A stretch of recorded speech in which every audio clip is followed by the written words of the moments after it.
This marks the beginning of the holiday of Imbolc. Hopefully I'm saying it correctly.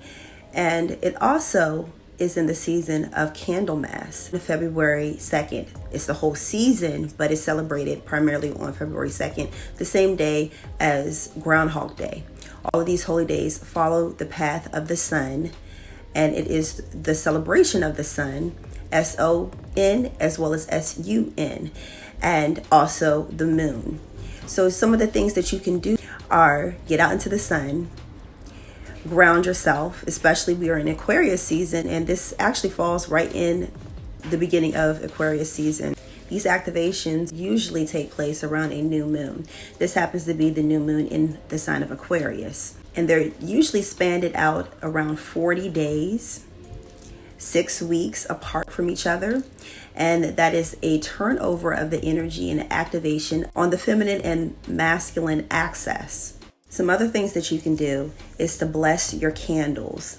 And this is a celebration of spring starting in February before we head into the spring equinox.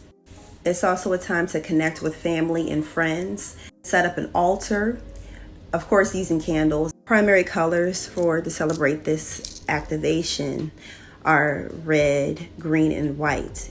White for purity, green for abundance, and red for sacrifice and rebirth. Some people add salt for purification or for a new start. You can place a cauldron or a chalice on your altar. Adding the Celtic cross to your altar will tie in all the elements. But don't worry, because the Celtic cross is actually a Christian symbol as well.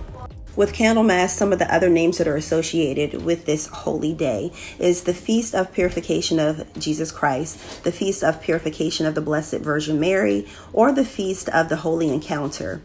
And all of these, once again, are centered around Christ, which is associated with the Son of God, the Son of God.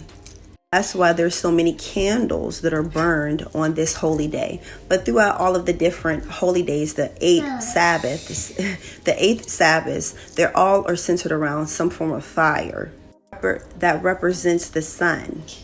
It's also the presentation of Christ at the temple. So this is symbolic. The temple represents the temple of our bodies, and Christ represents our consciousness, what we shine our consciousness onto, what we acknowledge.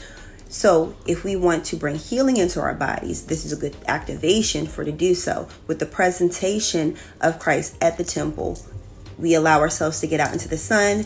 All of this is symbolic to shine the light on different things that you can do in your physical reality. Remember that a lot of this is symbolic. So stepping out into the sun to allow your temple to be illuminated. This holiday is also known as the Feast of the Purification of the Virgin Mary. So when in that culture, when a woman would have her cycle, or either after having a child, or even after intercourse, that they would go through a purification process. It's a spiritual bath.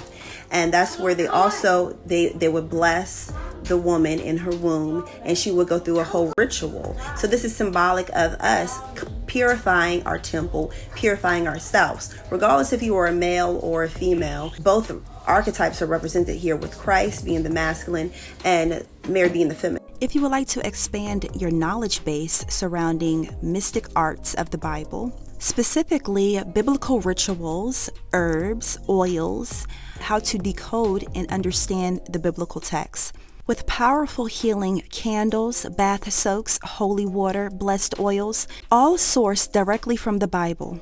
There's also decorative printable art, including our 12-month Zodiac Angel wall calendar that makes a great resource for your studies and planning for your rituals.